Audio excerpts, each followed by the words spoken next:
Praise the Lord. What a beautiful day. This morning, before we go into the message, let's bow our heads and we'll pray and we'll go.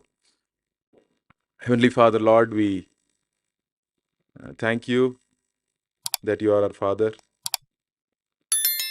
We come before you this morning, Lord, that happy and joyful as your dear children, Lord. We thank you that you have accepted us. We thank you that you care for us. We thank you that you are leading us and guiding us. And so, Lord, this morning also, Lord, we pray that you, this time, Lord, that we look at your scripture, that we will know more about you, Lord, that we will know more about your heart. And so, Lord, when we see your heart, Lord, our hearts are changed. And so, Lord, I pray that you would be exalted, that your word will be exalted, and that Jesus will be exalted above all. In Jesus' mighty name I pray. Amen. So this is a very common story. Everybody knows, if you go and ask an unbeliever about the prodigal son story, they will say, who's about the story, the prodigal son. Or, in my Bible, it says the parable of the lost son. Lost son, son who was lost. The dad says, this son of mine was dead and is alive again, and he was lost and is found.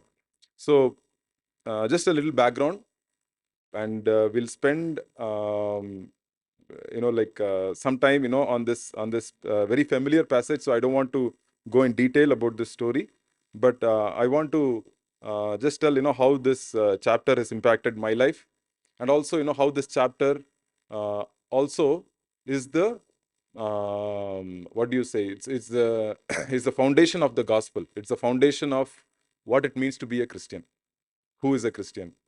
What it means to do ministry. So many things, from this chapter, we can learn, and how we need to do ministry, and how we need to look at God. So that's the aspect I'm going to cover today. There are many aspects in this chapter, but I'm going to cover how is your relationship with God. Okay, what is Christianity? Is Christianity a religion, just like there are other religions in the world, or is this something different? What is the gospel? So that's what we are going to see today. So many people, we use the word gospel very, very casually, or very normally, because we say gospel is the good news. So what is that good news? So we'll see that today. Okay, so very important chapter, life-changing chapter, at least for me, and I pray that God will speak to you. So here there is this father, very rich father, had two sons, older son, younger son. And those days, Middle East culture, we have to go back to the Middle Eastern culture where Jesus was. And in the Middle Eastern culture, when the oldest son always gets twice the amount of wealth. So if there is 30 lakhs property in the father's name, so the oldest son will get 20 lakhs and the younger son will get 10 lakhs. So that's how it is. In the Bible also, it's in the Mosaic law also, where God says, the heir will get double portion of what the other children get. So that's how it works. So here this son comes, this younger son comes, not the older one. The younger son comes and he says, Father, give me what belongs to me. He says, I want my the assets that belong to me. And as you know, even in India also, it's very true. In the Eastern cultures, everybody's assets is locked in a real estate, so they don't have liquid money. So basically, the son comes and asks him, Dad, I just want your money. I don't want you. So just give me my money. What is that portion? Just give it to me. I don't need you. I need your money. And, it's a huge thing for this dad. And this dad, it's like basically he says, tear your life apart. Basically, he has to go to the real estate agent and he has to sell all this property to liquidate 1/3 of the property and give it to the younger son. And so this younger son, for this property, he's tearing apart his father's life. And not only tearing apart, he's bringing disgrace to the father. Because those days, there is a very huge amount of respect for father. The son will not even go and stand in front of his father, because that's the amount of respect the Eastern culture used to have. And so for the son to do that, it's a huge thing. And it's also a huge thing for the father. But the amazing thing is, this father does not question the younger son. He says, he's not, he doesn't like, he swallows the shame, he swallows the disgrace. All the people in the locality would have looked down upon the father. Like, what type of son do you have? Like, he's a vulgar son. He's basically considering you as dead.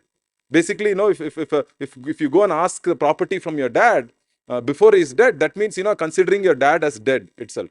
Because usually the property is shared after the dad is passed away. And so this father's affection that he maintains in spite of the shame that he was facing in society.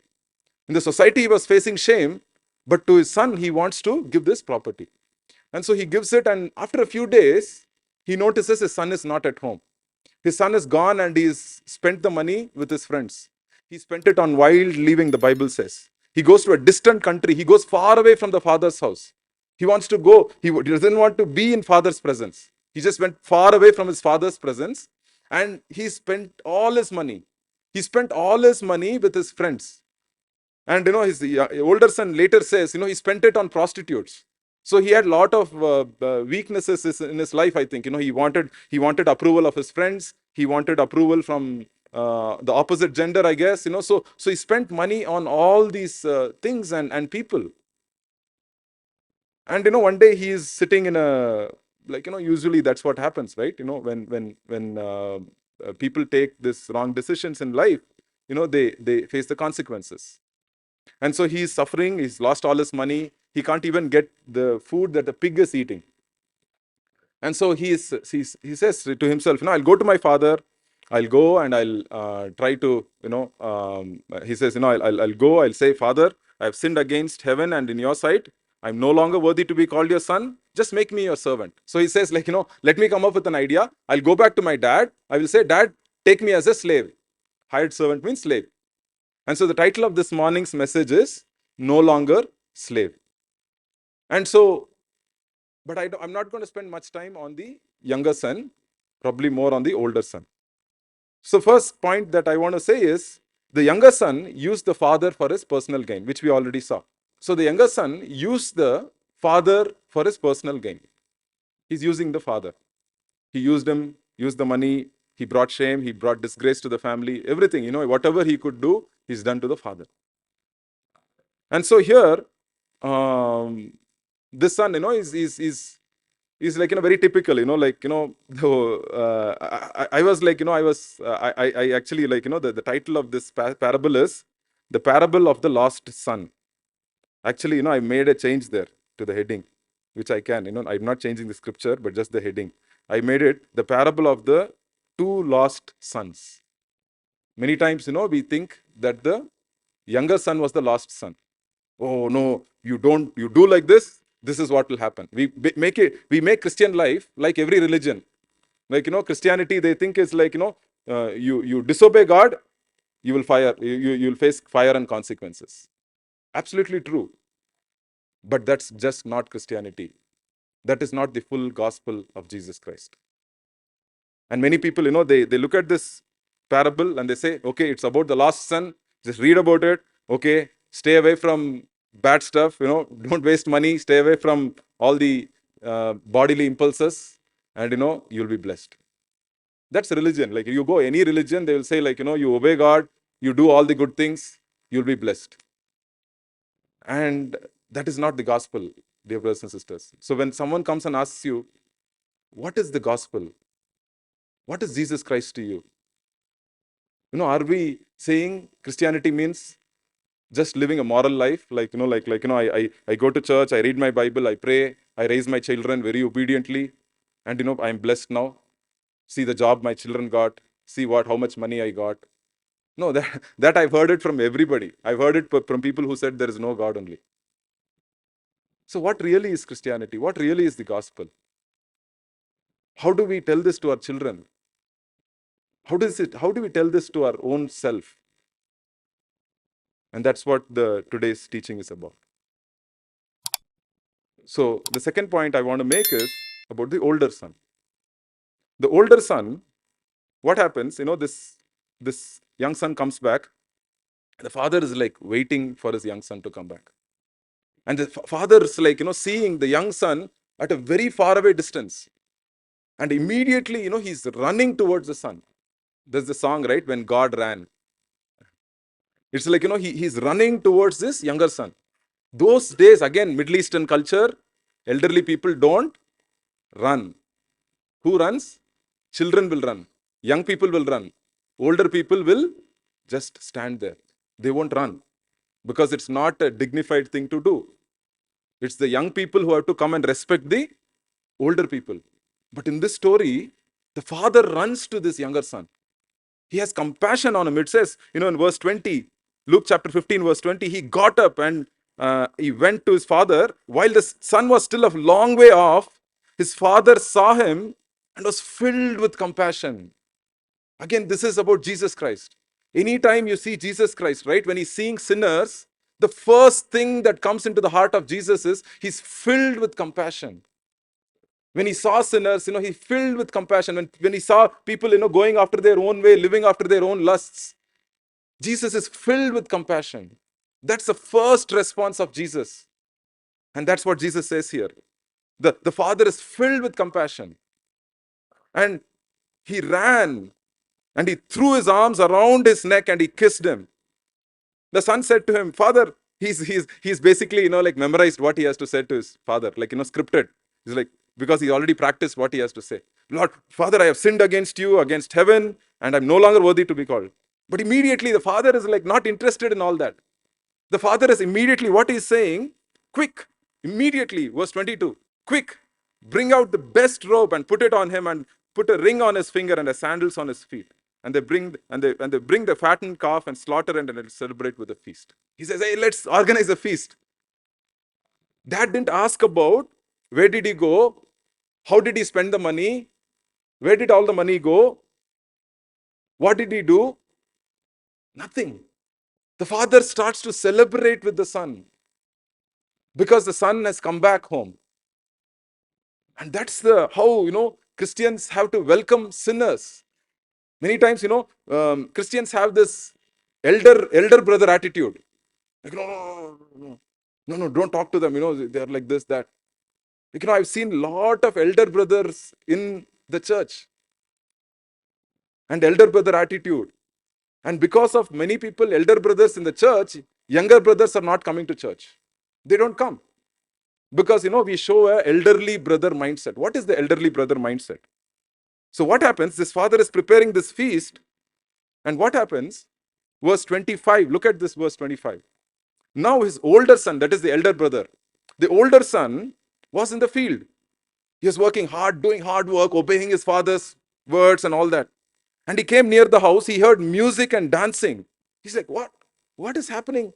Music and dancing without me knowing what's happening in our home. And so he asked one of the servants, questioning him what these things meant. And verse 27, it says, your brother is here. Hey, your younger brother is here. And your father has slaughtered the fattened calf because he has him back safe and sound.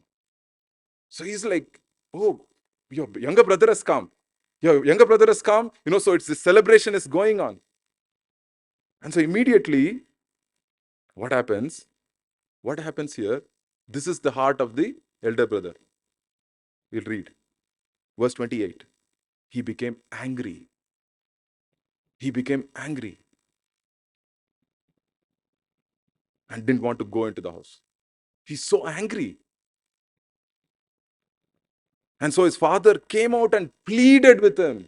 Again, earlier, the father ran to the older son, a younger son. Now, this father, this time, is pleading with the older son. He's pleading. Again, is it culturally appropriate for an elderly person to plead with a younger person?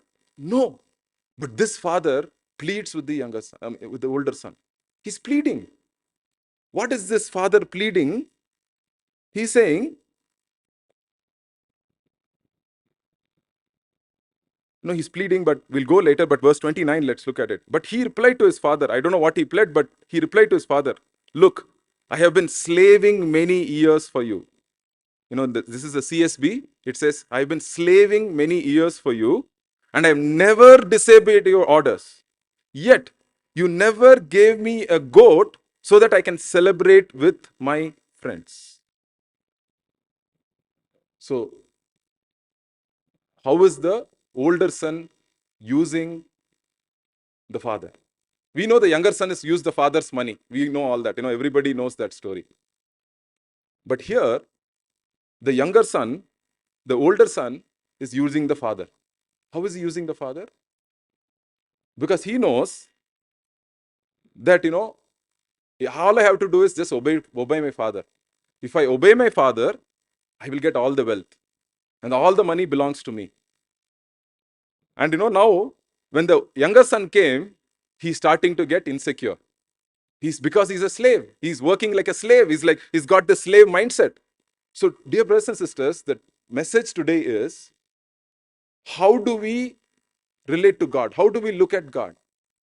Do we look at him as like a slave and he's the master? Or do we look at him as the father and me as his son or daughter? I was praying about what verse to have in this place, in this section, this white section we have here. I was praying and I really came, I want to, but I don't know whether it will happen. But I wanted this verse, from 2 Corinthians chapter 6, verse 18. 2 Corinthians chapter 6, verse 18, it says, let's turn there. I want just this phrase from that verse. This is the reality of every believer in Jesus Christ. It says something like this. And I will be a, who to you? I'll be a father to you. I'll be a father to you. And you will be sons and daughters to me, says the Lord Almighty. God says, I will be a father to you. God says, I will be a father to you. And that is the thing we have to understand. Do we look at our relationship with God as our father? Many times, because of religion says, you obey, God will accept you. Gospel says, God has accepted you, so out of that joy, I obey. That is the difference between religion and gospel. But unfortunately, many Christians, even today, have this older brother mindset and they cannot do ministry. They cannot serve, because when they start to look at other people, they get this older brother mindset. Because oh no, look how sinful, how bad. You change and then God will, you change and then God will change you. God will accept you, sorry. No. The true gospel is this, dear brothers and sisters. Both were sinners in the sight of the Father. The older son and the younger son. The younger son's sin is very obvious, we know. Like smoking, drinking and all those things, you'll say. But the older son's sin, what is the sin, brother? What is the sin of the older son, you might say? He was self-centered. That was his sin. He was doing a business transaction with his father. He was like, if I behave good, if I be good, I get blessings. Many times, even today, many Christians are suffering because they were like, brother, I went to church, I prayed, I did all this, and why this suffering in my life? Why this happened, brother? Why is God punishing me? They'll say. Why God wants to crush me? They will say. They cannot handle suffering. And it's because of the elderly brother mindset. It's like, like I do good things will happen to me.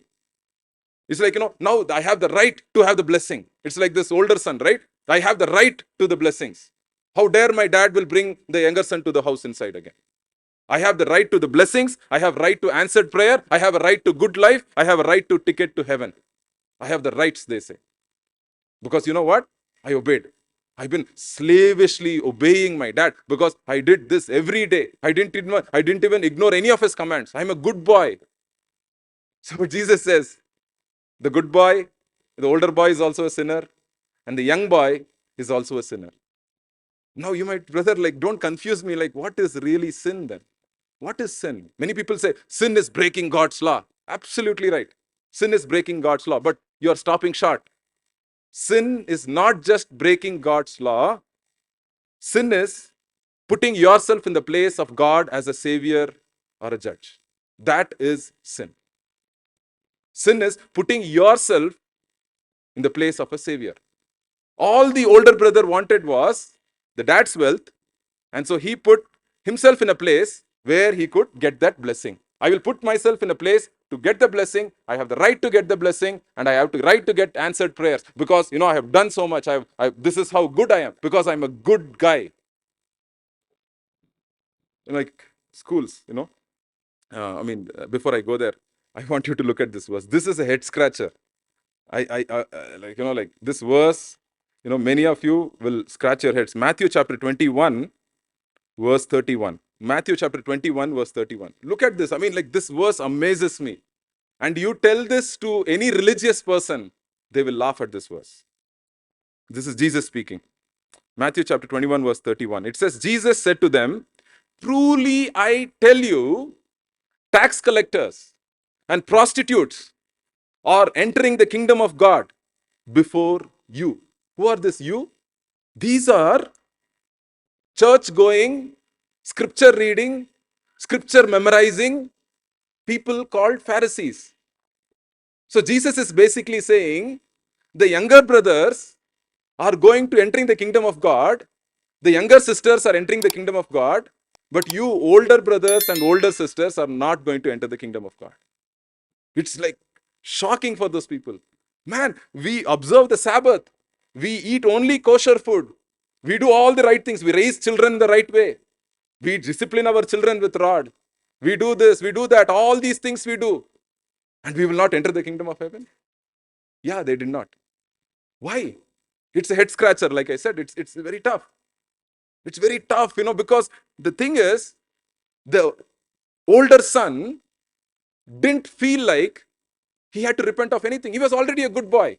He was already a good boy. If in school, if you score 10 marks out of 100, what are you? 10 out of 100? Obviously, you're a failure. 90 out of 100? Man, wow, man, you're a what, like a distinction holder, whatever you call. Brilliant, yeah. So 10 out of 100 failure, 90 out of 100 is very good. But that's the problem. Jesus is saying, people who are scoring 10 out of 100 are able to enter the kingdom of heaven, but people who are scoring 90 out of 100 are not able to enter the kingdom of heaven. Why? Why? Because they are trusting in their own good works. That 90 is their own good works. So when Jesus comes to you and he says, come to me, all you are weary and heavily laden, I will give you rest. Jesus is saying, come to me. And so what is these failures are doing? These people who score 10 out of 100, they're saying, okay, how easy it is to get to 0? To the guy who scored 90 or to the guy who scored 10? To the guy who scored 10. He says, Lord, I'm nothing. I need your grace. And from 10, he becomes 0. And he says, Lord, I receive your 100. So Jesus says, my blood, it's 100 out of 100. So Jesus puts 100 in the red color and then 100, which is God's righteousness, which is complete. So I get 100 out of 100. So these prostitutes, these tax collectors, they are able to get 100 out of 100 by the blood of Jesus. And this 90 crowd, they're like, Lord, I'm already good. Just 10 more, Lord. I need only 10% of your blood. I need only 10 more ml or whatever of your blood. And I think I'm good already. I don't have to repent of anything. And so that is why it is very hard for a rich person to enter the kingdom of God, the Bible says. Because he's trusting in his riches, he's trusting in his good works, he's trusting in his caste, he's trusting in his social status, he's trusting in his whatever is standing, his job title, everything. That is his 90 because he's built it, he's worked hard for it, he's slaved for it. And so for my 90 to come back to 0, it's a long distance. It's a long way. For a person who scored 10, anyway is a failure. He said, Lord, I need you. But for a person who scored 90, it is very hard. And that is why, these good people, like these Pharisees, very good people, obedient people, not able to enter the kingdom of heaven. Because Jesus says, when you come to me, I will give you my righteousness, my blood poured for you. 100% I give you. But many people say, no, I'm already good, I'm educated, I'm very sophisticated. Already see how good I am. See, I don't drink. See, I don't smoke. I don't do all these bad things that these other people do. My dear brothers and sisters, How do we relate to God? Are we coming to God with our own good works? Or do we say, empty, Lord, I come to you empty, naked and poor, nothing I have in my hand? And that is why, dear brothers and sisters, Jesus says, it's easy for the socially outcast people, prostitutes, politically outcast people, tax collectors, for them it is easy to enter the kingdom of God because they don't have to trust in their own righteousness. Lord, nothing good I have. It is no longer I who live, but Christ who lives in me. And for me in my life, why I said this touched me was because I was that, literally I'm an elder brother also in my home, but also I had this elder brother mindset. And I used to listen to preaching also, like, used to preach this elder brother messages. And so I was getting, like very judgmental. Like, when I look at someone, when they come, I look at them and say, oh, no, okay. Immediately my calculator goes into my spiritual calculator comes on. It's like, I am better than them spiritually because I read my Bible more, because I pray more, because I do this more, because my spiritual calculator is calculating. And because when I'm calculating, when I'm looking at someone in a judgmental way, I cannot forgive them. I cannot love them. How can I love someone who I judge? I cannot. And this is what's happening to this older brother. He's calculating, he's judging, he's angry, he's showing superiority attitude towards his younger brother, who was a sinner, who's a restored sinner, actually. And that's the thing, dear brothers and sisters. What is sin? Sin is being my own savior is sin. That's what God taught me. It could be, I could not even be like religious person, but I still could be sinning because I have my own God. So that's why I say, like, even an atheist has a God. Maybe his God is not some object or some religion. His God is probably his job, his money, his security, or his status or something. There is something that he is worshipping. We all have gods. We all form certain type of gods. And so that is what it is, dear brothers and sisters. So when an atheist says there's no God, don't believe that. He has a God. But he doesn't want to say it is a God. Maybe he is his own savior. They will say, no, God helps those who help themselves. Absolutely not right. Many people say, even Christians say that, God helps those who help themselves. No. And so this younger son is using God. Older son is using God, using the father. Younger son is using the father for his money, and he came back.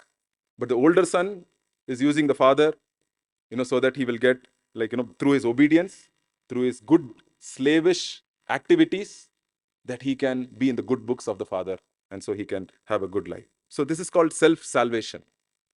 Another word, self-salvation, where I seek my own salvation through activities or through what gives me pleasure, what gives meaning to me. Find it. Whatever your heart tells you, go do it. So gospel says, no, it's not about bad living like the younger son.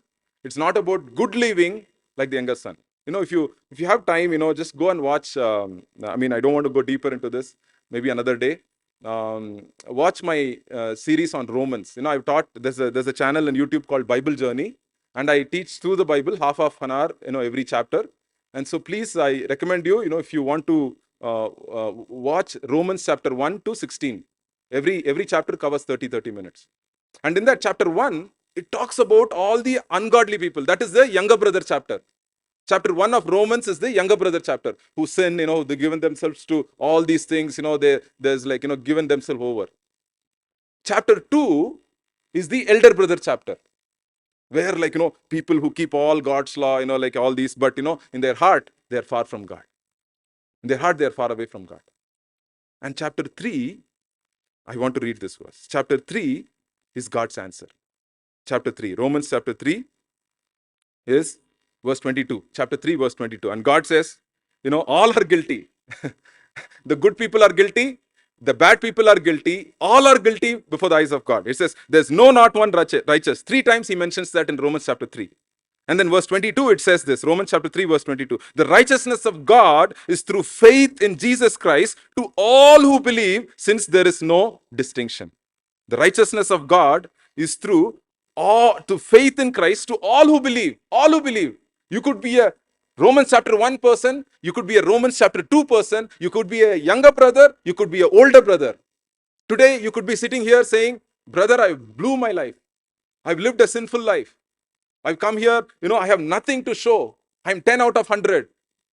Gospel says, Gospel says, you are invited. God loves each one of you. And you might be here with an elder brother attitude, saying, oh, all are sinners. I'm so better. I'm so good. Look at how I raise my children. Look at all the other people. Look at all these things. The gospel says, you are also welcome. You are also loved like anything. That's the gospel, dear brothers and sisters. It is not about being good. It's not about being bad. It is completely different. Gospel is completely different. That's why, the Bible always talks about in a lot of fairy tales and all talk about it's a good versus evil. Good versus evil. Evil is bad. Good is good. But, gospel comes and Jesus says, everyone is wrong. Everyone is wrong. And everyone is loved. Everyone is called to recognize that you need grace. Everyone is called to recognize. When I recognize that need, oh, I need God. Without God, I'm nothing. When I recognize that, that is the moment. That is the moment that God comes and fills you. He comes and his sacrifices for you. So basically, like these two people who went to pray, same Luke chapter, three chapters later, Luke chapter 18. Luke chapter 18 verse 14. Basically, this is what it says. Luke 18 verse 14. I tell you, the one who went down to his house justified rather than the other, because everyone who exalts himself will be humbled, and the one who humbles himself will be exalted. Exalted. So I'm really scared as a Christian. As I'm walking, I'm scared.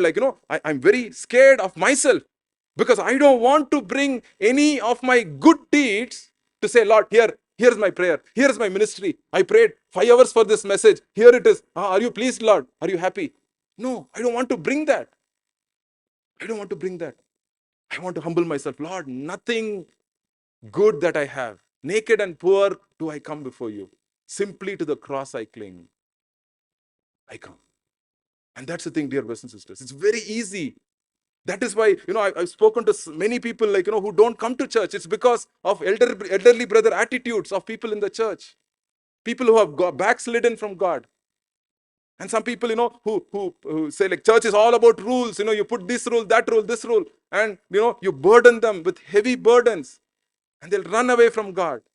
This is what's happening in America. This is what's happening in Europe. This is what's happening in India.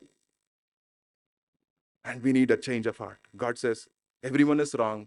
God says, everyone is loved. God says, everyone needs to recognize that they need grace. So that's the thing. So there was a time in my life, like I was like this guy, this literally this older brother. Like this, he says, verse 28, Luke chapter 15, verse 28, it says, he got angry. Angry because, Lord, why is this person getting, blessed? He doesn't even believe in you. He in fact did all of wrong things.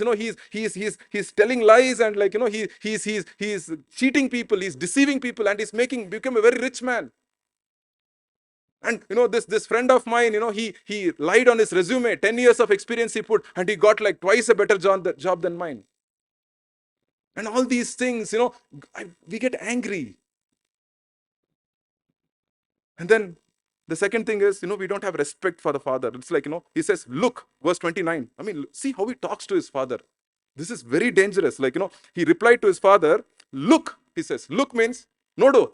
No, like, how they say, no do. That means like, no respect, with very disrespectfully talking to the father. Look, I've been slaving many years for you, and I've never disobeyed your orders, and you didn't give me a goat so I can celebrate with my friends. And then verse 30, he says, but when this son of yours, he's not even considering him as a brother anymore. Actually, it's his brother, right? He's saying, this son of yours comes back after spending all the money with prostitutes, and now you welcome him? He says, he's angry. He's like, you should judge him. You should punish him, daddy. Not daddy. He says, look, you should punish him. Give him punishment. He did bad things, right? You punish him. Ask him questions. I deserve a good life because I lived a good life. I deserve a good life because I lived a good life. And also superiority. He says, like, I'm better than my younger brother. I'm better because I've been like, I'm more holy than him. I've read the scriptures more than him. I know the Bible more than him. I'm better than him. So when we are in the superiority mindset, we cannot do ministry. We cannot serve. We cannot wash one another's feet because I'm so superior to the other person. Oh man, chichi, sinners. No, no, don't go there. Yeah, we don't go there. We tell our children to stay away from them. But in our heart, do we have the compassion of Jesus Christ? Elderly brothers cannot have compassion. Elderly brother mindset will not have compassion. And then he's questioning his father. All these years I worked, one goat you didn't give me, and now suddenly one big bull you give him to sacrifice. What is this, father? He's upset. So all these things, that's what I've seen. Like, there are certain denominations. It's all about keeping the rules. It's like, they call it legalism. Legalism. Some messages, like, I stopped watching those messages on legalism because I didn't know in my early Christian life, I used to watch those messages a lot. It's like, legalism. You do like this, do this. Like, they'll put God into a formula. You do 1, 2, 3, 4, 5. This is what you'll get. It's almost like a computer input and output. And I used to watch that and, like, it's like, okay, if I do like this, I'll be like this. And then things won't happen the way I thought. And then I got all angry, like, oh man, God, I'm angry. So there is this, when you are legalism, right? Outside, you are like, very holy and nice and all. Inside the heart, no undercurrent is going like anger and bitterness and all that. Because, oh man, see, I prayed, I went to the 3-day fasting prayer, this didn't happen. He didn't even go to the fasting prayer, he got a job. All these angry undercurrent, all these things. So it's the elder brotherly mindset. And God had to set me free from that. And when I understood God's love for me, when I looked at the cross of Jesus Christ, when I understood the gospel, actually, I understood the gospel very late in my life, very late in my Christian life. Because gospel till then was like just good news. Go share the gospel, share the gospel, share the gospel. That's all I understood. But when I truly understood the gospel, that's when God's love, the initiating love of God. Here, when the younger son, who is also a sinner, the younger son comes home, the father runs to him. The father, who starts the love here? Who starts initiating process? The father first loved him. He runs to him. And even when the older son, who's sinning against his father, what is this father doing? He's pleading with him. He's pleading. The ministry of going and searching for people, the ministry of pleading. And that's when God showed me the pleading ministry and the searching ministry. Many people say, let people come and I will teach. No, Jesus said, you go to the people. That's why I say, like, Sunday morning, this is a church. We all come to church. Monday to Saturday, the church goes to people. That's the only difference. Every day is a church, brothers. Sunday we come to church. Monday to Saturday, the church goes to the people.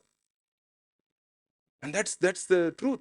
Because we take the gospel, we live the gospel, we show the gospel, we taste the gospel, we experience the gospel. That everybody needs grace. It's not by my good works. It's not by my failures. Everybody needs grace. And that's the message.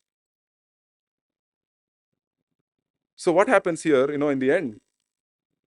What happens in the end is very sad.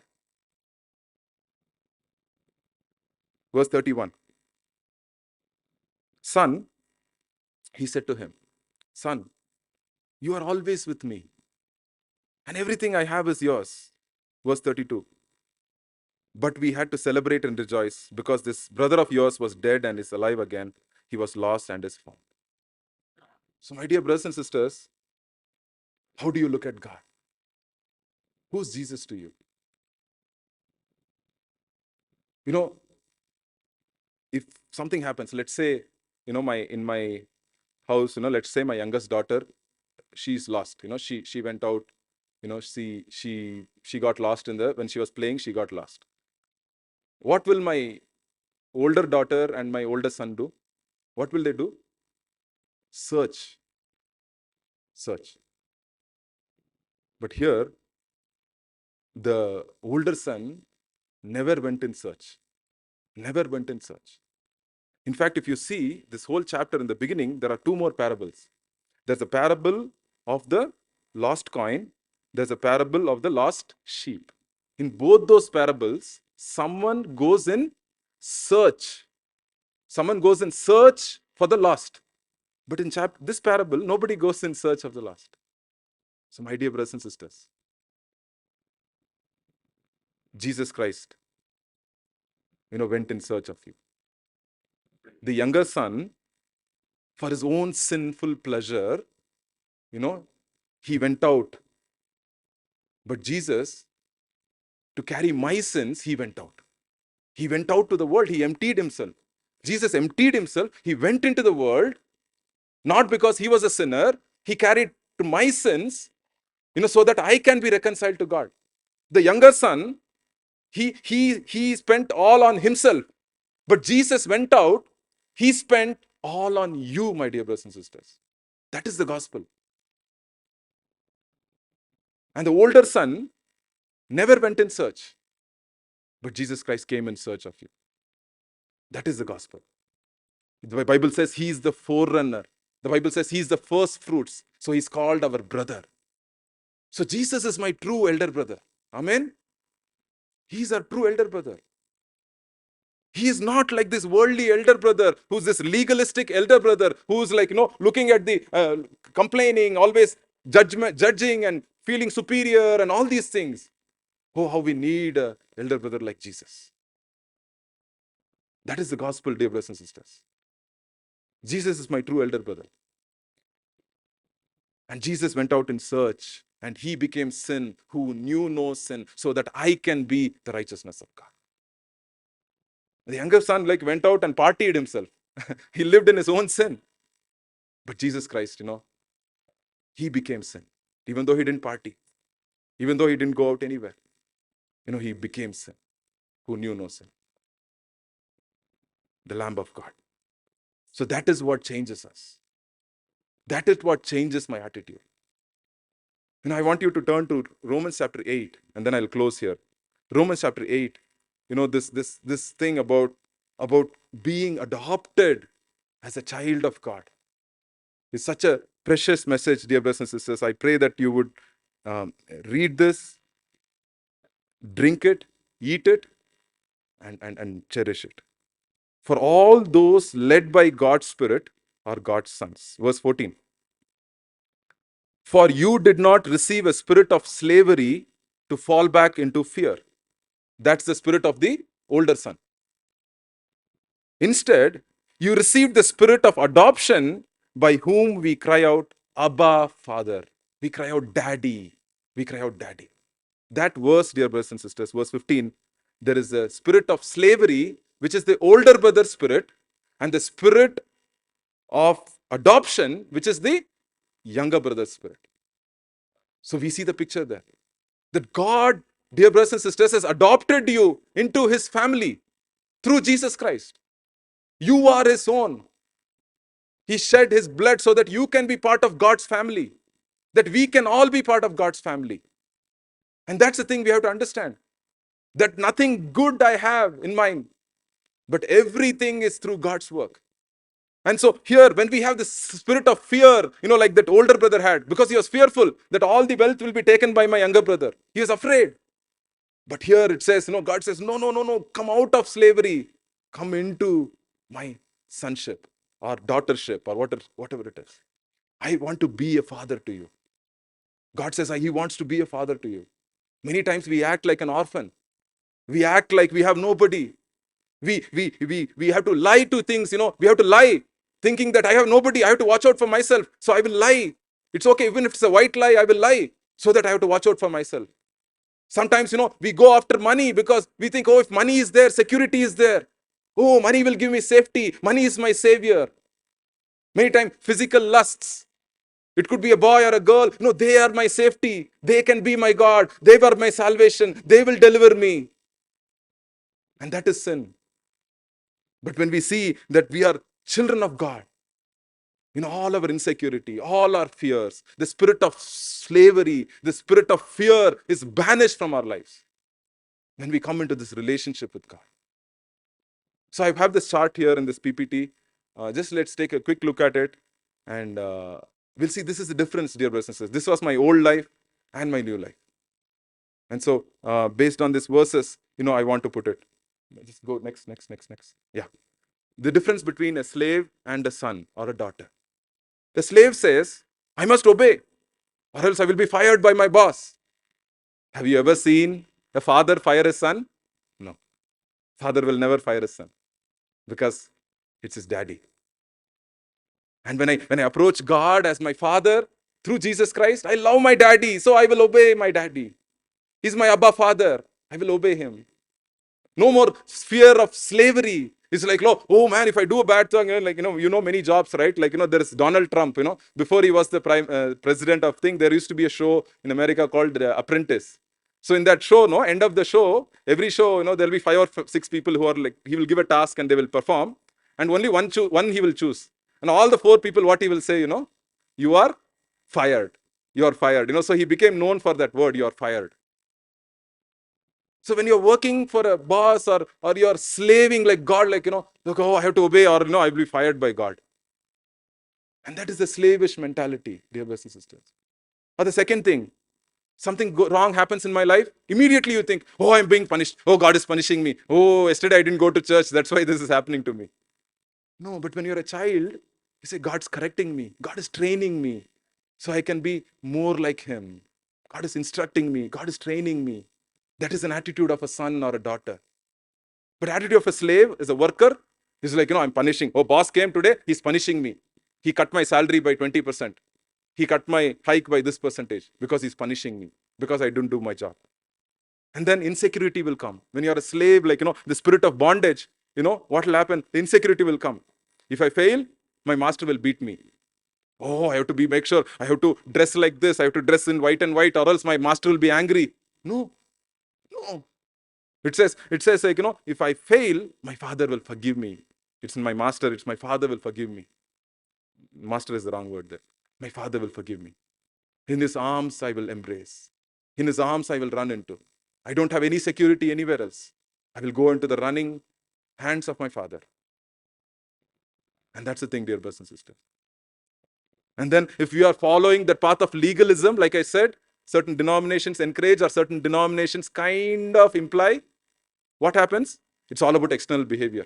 Externally, like, how many messages did you give this month? How many Bible studies did you conduct this month? How many times did you go here this month? How many times did you wake up at 5 in the morning and pray this month? It's all about external behavior. But here, when I'm a son or a daughter, I go to my daddy. I say, Lord, show me, Lord, is there anything in me that is not pleasing to you? Lord, show me, Lord, take care of it, Lord. Please, Lord, help me, Lord. Thank you, Lord. Thank you, I'm yours. Thank you that you are mine. Thank you, I belong to you. And then here, as a slave, you're always working, just to, and finally, no honor. Because whatever a slave works, what does he get at the end of the day? He gets wages or salary. We don't work for salary. Christian life is not a salary work, like, where you do these things to Jesus, you promise to Jesus, I will do this. If I pass NEET exam, if I pass CET exam, Lord, Jesus, I will do this for you. No, it is not that. It is a fatherly thing. It's like, you're honored. The younger son got honored. He was put a ring. He was put a sandal. He was put a robe of righteousness of Jesus Christ. He was honored. And he's invited to join the work of God. Amen. That's the thing. I do it like, it's joy to serve the Lord. It's joy to sing for the Lord. It's joy to walk 100 kilometers for Jesus. If that's the need. Doesn't matter. Sweat is not a problem. No AC is not a problem. Nothing is a problem. Because the joy set before him, he counted it as he endured the cross. So, dear brothers and sisters, I pray that you would also enter into this relationship with Christ, through Christ. That, he is our true elder brother. He is the true younger brother. And when we enter into this beautiful relationship, it says in verse 16, Romans chapter 8, verse 16, the Spirit Himself testifies together with our spirit that we are God's children. The Holy Spirit comes and tells me, no, no, no, no, don't get all irritated. Don't get insecure. You are God's. You belong to God. He's your daddy. He's going to take care of you. He's going to love you. He's going to provide for your family. Don't think 10 years from now. Don't think 5 years from now. He's going to take care of you. He's going to take care of your children. He's going to provide for you. He's going to be your all in all. And that's the thing, dear brothers and sisters. And then finally, the feast. So the feast, the elder brother could not enter the feast. He didn't want to enter the feast. He didn't want to enter the feast. But the younger son is part of the feast. The father is there. There's music and dancing and joy. My dear brothers and sisters, what we see in this world right now is just a foretaste. It's a trailer of the feast that we are going to get into heaven. It's called the marriage supper of the Lamb. And one day we'll be feasting there. Jesus is the Lord of the banquet. The first sign that Jesus Christ did is the wedding in Cana. And what does it tell? It tells Jesus is the Lord of the banquet. And one day, everything ends with a feast. Jesus' last supper was a feast. And the end, when we meet the Lord, it will be a feast. I'm very happy actually. When we go to heaven, there will be a feast where we can taste and all. So food is not only temporary, food is also going to be there in heaven. So the marriage supper of the Lamb, dear brothers and sisters. And where God will wipe away every tear. And God will, restore all the people. And what a joy it will be to be in God's presence. I just want to read this passage from Isaiah chapter 25. Isaiah chapter 25, verse 9. Verse 8 and 9. Sorry, verse 8. He will destroy death forever. The Lord will wipe away the tears from every face and remove his people's disgrace from the whole earth. And the Lord has spoken. On that day it will be said, look, this is our God. We have waited for him and he has saved us. This is the Lord. We have waited for him. Let us rejoice and be glad in his salvation. Amen. That's what it is going to be. So when the new heavens and the new earth comes down upon the earth, and then God's people, enter into his banquet with God. So this is temporary, what we see today. So let's pray that God will bring us into this beautiful relationship of being adopted into his family, and that we can be sons and daughters, not a slave anymore. Heavenly Father, Lord, we thank you this morning. We thank you, Lord, that we are not a slave anymore, Lord. We come before you this morning as your dear children, Lord. You are our Father. And so, Lord, take away the attitude of the elder brother. Lord, take away the sins of self-salvation, Lord. Lord, I am not my own savior. We are not our own saviors, Lord.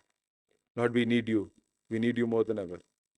We ask, Lord, that you fill us with your spirit, that as we go out in this world, Lord, that we'll truly understand what the gospel is, and that we, Lord, be changed by the gospel, and that we'll be, Lord, able to live the gospel according to your Son, Jesus Christ. In Jesus' name I pray. Amen.